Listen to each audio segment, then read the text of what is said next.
Jadi kita udah punya data nih. Misalnya ada nama, tanggal lahir, jenis kelamin, kota domisili, dan sebagainya. Banyak banget lah. Terus kita mau bikin chartnya. Malah bingung mau pakai chart yang mana. Mau pakai pie chart, bar, line, map, atau chart lain yang lebih canggih. Nah, buat nentuin mana chart yang paling pas buat dipakai, syarat utamanya kita perlu bedain dulu nih jenis data yang kita punya, termasuk data kategorik atau numerik. Halo, saya Agatha dan ini Kiwi. Welcome to Data and Design Channel.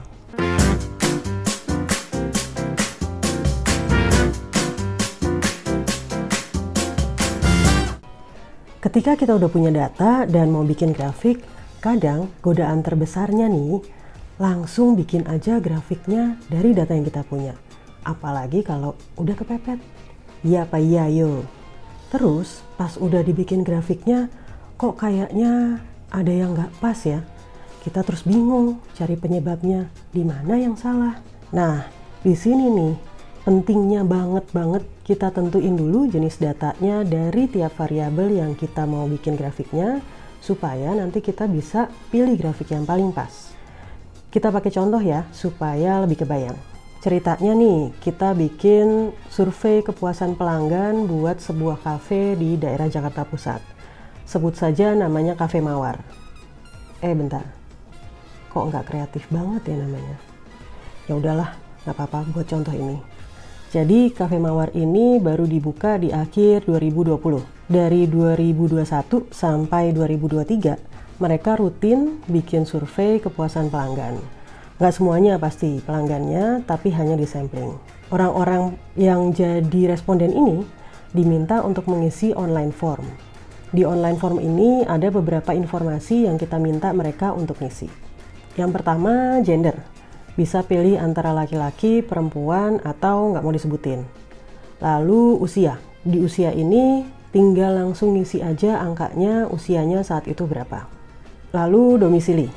Ini adalah tempat tinggal mereka. Bisa pilih dari alternatif yang disediain antara Jakarta Barat, Jakarta Selatan, Jakarta Pusat, Jakarta Timur, Jakarta Utara, atau luar Jakarta. Lalu pekerjaan. Ini juga kita kasih alternatifnya. Mereka bisa pilih antara pelajar atau mahasiswa, karyawan, atau wira swasta atau pemilik usaha. Berikutnya, pengeluaran. Ini menggambarkan rata-rata pengeluaran mereka sebulan buat ngafe. Kita bagi juga alternatifnya jadi 3. Yang pertama, kurang dari 250.000, kemudian antara 250.000 sampai 1,5 juta, dan yang ketiga alternatifnya adalah lebih dari 1,5 juta. Kemudian ada lagi berkunjung. Ini menggambarkan apakah mereka pernah berkunjung sebelumnya ke Cafe Mawar atau enggak. Pilihannya 2, pernah atau tidak pernah. Dan terakhir adalah rating. Ini menggambarkan tingkat kepuasan mereka terhadap Cafe Mawar. Untuk rating ini dibagi menjadi beberapa aspek, mulai dari kualitas makanan, minuman, pelayanan dari baristanya, kemudian atmosfer dari area kafenya, dan sebagainya. Untuk masing-masing aspek, mereka diminta menilai dari 1 sampai 5. Jadi 1 itu paling nggak puas, 5 itu paling puas. Hasil dari survei itu kemudian kita rapiin dan datanya jadi kayak gini. Ini bisa kita lihat tiap kolom headernya ada nama variabel yang tadi kita minta informasinya dari responden. Dan tiap baris berisikan data hasil pengisian survei tiap responden untuk masing-masing variabel. Tapi ada kolom yang headernya diwarnain berbeda nih. Ini karena ceritanya ada informasi yang kita tambahin buat memudahkan kita analisis nantinya. Ada tahun, ini tahun survei dilakukan. Jadi ini kita isi tahun 2021, 2022, atau 2023. Lalu ada ID. Ini ID berupa nomor responden. Biar gampang aja, kita bikin urut dari nomor 1 berarti pengunjung pertama yang jadi responden sampai seterusnya. Dan terakhir, rating. Ini adalah rating keseluruhan yang udah kita rata-ratain dari rating buat semua aspek yang dinilai sama responden. Makanya kalau dilihat di sini hasilnya jadi desimal. Dari data ini sekilas sudah kelihatan kan ya, kalau beda-beda nih masing-masing variabelnya. ada yang angka dan bukan angka. Kalau yang angka, ada yang pakai desimal dan nggak pakai desimal, dan seterusnya. Nah, ini nih yang penting banget buat kita tentuin dulu, masing-masing termasuk jenis data apa sebelum kita bikin grafiknya. So, data itu umumnya bisa dikategorikan jadi salah satu dari dua jenis ini. Yang pertama adalah data kategorik, dan yang satu lagi adalah data numerik. Kita bahas yang pertama dulu nih, yaitu data kategorik. Data kategorik itu bisa berupa angka atau bukan angka, seperti teks, gambar, dan sebagainya, yang masing-masing mewakili satu kategori. Nah, antara satu kategori dengan kategori yang lainnya, itu nggak bisa dibagi lagi jadi yang lebih kecil. Kalau di statistik, ini disebut sebagai data kualitatif atau data diskrit. Jadi antara satu kategori dengan kategori lain itu batasannya sudah sangat jelas. Dari survei Cafe Mawar tadi, data-data yang termasuk kategorik itu adalah gender, domisili, pekerjaan, pengeluaran, dan berkunjung.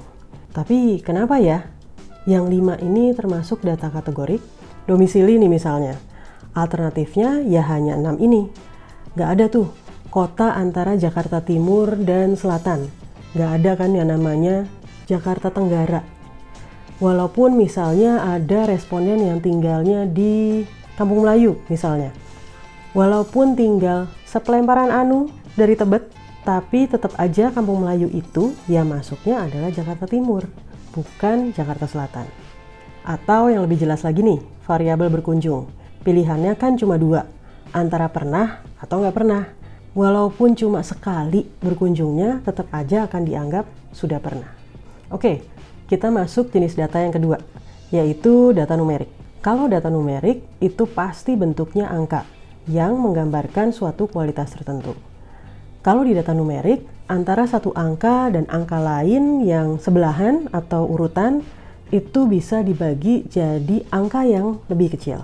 Kalau di statistik biasa disebut sebagai data kuantitatif atau kontinu. Nah, saya lebih suka sih sebenarnya pakai istilah data kontinu untuk membedakan dengan data kategorik atau data diskrit tadi. Di surveinya Cafe Mawar tadi, berarti mana nih yang masuk data numerik? Pastinya itu usia dan rating. Kita pakai contoh usia ya. Antara usia 30 dan 31 tahun, itu di tengahnya bisa dibagi lagi jadi usia yang lebih kecil atau satuan yang lebih kecil, yaitu 30,5 tahun. Yang artinya 30 tahun 6 bulan gitu ya. Antara 30,5 dan 31 itu juga masih bisa lagi dibagi jadi 30,75 dan seterusnya.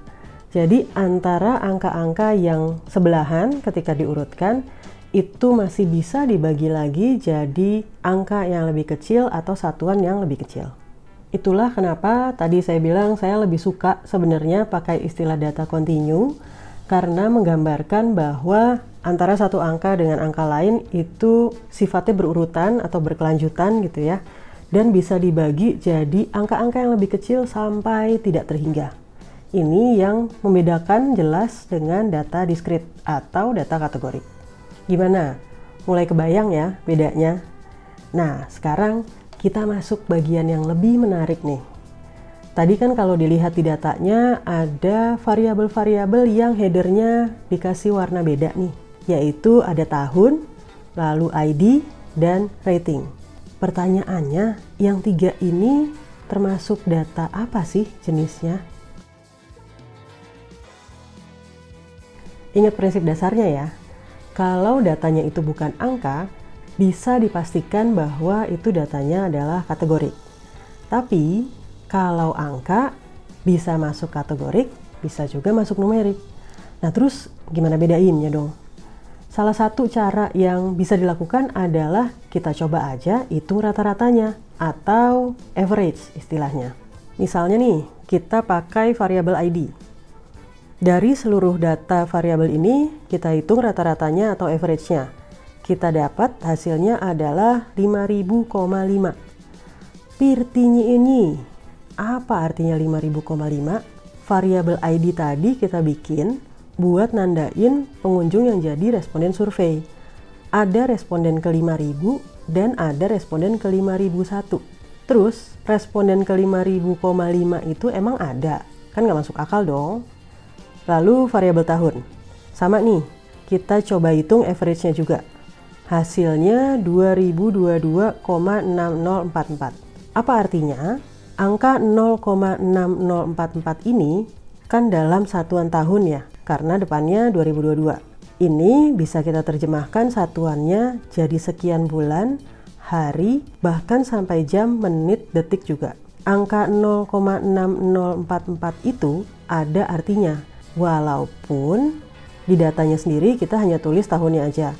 Nah, sekali lagi, hitung rata-rata atau average ini bisa jadi salah satu cara buat kita tentuin data ini masuknya kategorik atau numerik. Udah dibahas satu-satu nih, jadi kita bisa ya bedain mana yang termasuk kategorik dan mana yang termasuk numerik dari semua variabel di surveinya Cafe Mawar tadi. ID, gender, domisili, pekerjaan, pengeluaran, dan berkunjung itu termasuk data kategorik. Sedangkan tahun, usia, dan rating itu masuk numerik. Terus, apa hubungannya dengan kita bikin grafik sesudah kita bisa misahin nih, mana sih yang termasuk data kategorik dan yang termasuk numerik? Kita nggak akan bahas satu-satu dan detail untuk tiap jenis grafik ya. Itu nanti pembahasan buat episode lain aja. Kita akan bahas secara umum aja biar kebayang apa sih pentingnya kita bisa bedain tadi jenis data dengan bikin grafik. Dan yang akan dibahas di episode ini adalah 3 grafik yang paling basic dan mungkin kalian pernah bikin, yaitu pie chart, bar chart, dan line chart. Salah, 5, bukan 3, bonus 2. 1 histogram dan 1 lagi adalah scatter plot. Oke, kita lihat dari masing-masing variabel ya. Misalnya kita mau bikin grafik yang nunjukin jumlah responden. Yang ini mau kita lihat dari sudut pandang masing-masing variabelnya. Berarti akan ada satu pasti variabelnya adalah jumlah responden, dan variabel lainnya bisa ID, bisa tahun, bisa gender, domisili, dan seterusnya. Walaupun tadi nggak kita bahas secara khusus tentang jumlah responden, itu masuk data apa, kategorik atau numerik, tapi harusnya sudah cukup jelas dong. Kalau jumlah responden itu pasti masuknya adalah kategorik. Kalau ada 100 responden, yaitu menunjukkan adalah ada 100 orang yang mengisi online form kita. Nggak ada dong 99,5 orang. Jadi jumlah responden itu termasuk data kategorik. Kita mulai dengan gender. Tadi kan udah dibahas ya, kalau gender itu masuknya data kategorik. Kita bisa pakai bar chart jadinya kayak gini. Atau mau dibikin jadi pie chart, jadinya kayak gini. Kalau pakai pie chart, yang tadinya jumlah, kita bisa ubah angkanya jadi persentase. Lalu domisili, kita bisa bikin bar chartnya jadi kayak gini. Emang nggak bisa pakai pie chart? Ya bisa-bisa aja sih sebenarnya, tapi saya nggak menyarankan karena kategorinya terlalu banyak. Ada 6 di sini. Nantinya ketika dibikin pie chart, potongan pie-nya jadi kecil-kecil banget. Malah jadi nggak kelihatan dan audiensnya jadi susah memahami itu grafik apa. Berikutnya pekerjaan. Mirip sama gender tadi, kita bisa bikin bar chart atau pie chart. Ini kita bikin pie chartnya jadi kayak gini. Lalu pengeluaran. Datanya kan tadi kategorik ya. Kita bikin jadi bar chart. Tapi beda sama bar chart yang sebelumnya, ini kita bikinnya menyamping barnya, bukan yang ke atas. Karena walaupun ini termasuk data kategorik, tapi antara satu kategori dengan kategori lain itu ada urutannya. Yang kurang dari 250.000 itu kan paling rendah. Kemudian di atasnya ada 250 sampai 1,5 juta, dan di atasnya lagi adalah lebih dari 1,5 juta. Sehingga kalau kategori datanya seperti ini, ada baiknya kita bikin bar chartnya yang ke arah samping, bukan yang ke atas. Dan terakhir, dari data kategorik adalah berkunjung. Ini kita bikin juga jadi pie chart, jadinya kayak gini. Sekarang kita masuk yang data numerik ya. Misalnya kita mau lihat jumlah responden tiap tahun. Variabel tahun ini masuknya numerik. Kita bikin grafiknya jadi kayak gini. Jangan keliru, ini bukan bar chart, tapi histogram. Kalau dilihat sama-sama bentuknya bar, tapi tiap barnya itu kalau di histogram saling nempel satu sama lain. Jadi nggak ada jarak antara satu bar dengan bar yang lain. Ini menggambarkan bahwa datanya adalah data numerik. Nah, itulah kenapa kalau di histogram itu urutannya antara satu bar dengan bar lain itu nggak boleh ditukar. Jadi misalnya yang paling kiri itu adalah 2022, terus 2021 baru 2023. Itu nggak bisa, karena sekali lagi tadi datanya numerik. Beda dengan misalnya domisili. Domisili mau ditaruh gitu ya. Yang pertama Jakarta Barat, Jakarta Pusat, Jakarta Selatan, atau Jakarta Baratnya di sebelah Jakarta Selatan, nggak akan ada masalah. Karena nggak mengubah artinya dari data yang kita punya. Kalau data kita bisa dibikin jadi histogram, bukan bar chart ya, maka bisa dipastikan bahwa data itu juga bisa dibikin jadi line chart. Karena sekali lagi datanya continue. Kalau variabelnya tahun kayak gini, biasanya lebih enak dibikin jadi line chart. Karena lebih kelihatan nih, memudahkan kita untuk lihat naik turunnya, polanya seperti apa, atau kita jadi bisa lihat trennya. Nah, udah mulai kebayang ya? Histogram ini sebenarnya bisa juga kita pakai buat variabel pengeluaran.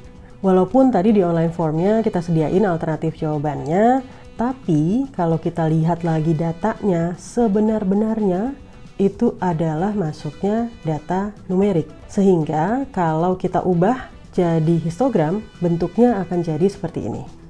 Lalu variabel rating. Kita mau lihat tren rata-rata rating tiap tahun. Kita bikin grafiknya jadi seperti ini. Terus ceritanya kalau kita mau lihat jumlah responden setahun, tapi juga kita mau bedain antara masing-masing gender. Kita bikin jadi kayak gini nih grafiknya. Terus contoh terakhir nih, misalnya kita mau lihat ada nggak sih polanya antara usia dan rating. Jangan-jangan yang usianya makin muda itu ngasih rating yang makin bagus. Kita bisa bikin scatter plot jadi kayak gini. Dari sini kita bisa lihat bahwa kayaknya nggak ada hubungannya ternyata ya. Nah, scatter plot ini jelas hanya cocok dipakai kalau kedua variabelnya itu masuknya numerik. Oke, gimana kabar kalian? Apakah sudah makin pusing? Mudah-mudahan kalau pusing-pusingnya berfaedah ya. Buat merangkum pembahasan tentang jenis data dan grafik yang pas, nanti akan ada cheat sheet-nya atau contekannya. Tapi sebelum kita bahas contekannya, ada 3 hal yang perlu di-highlight dulu nih tentang penggunaan grafik dan jenis datanya. Pertama, statistik itu bukan ilmu pasti yang hitam putih. Ada aturan jempol atau rule of thumb-nya yang bisa jadi panduan. Tapi ada hal-hal lain atau konteks lain yang perlu dipertimbangkan juga. Konsekuensinya apa sih? Kedua, terkait dengan penentuan jenis data tadi masuk kategori atau numerik, itu juga nggak hitam putih. Bisa jadi di surveinya Cafe Mawar itu kita kategorikan sebagai data kategorik, tapi di survei lain dikategorikan sebagai data numerik. Karena bisa aja tergantung dari tujuan analisisnya mau apa. Dan poin ketiga atau terakhir, untuk nentuin grafik yang paling pas, memang kita bisa tentuin berdasarkan jenis datanya.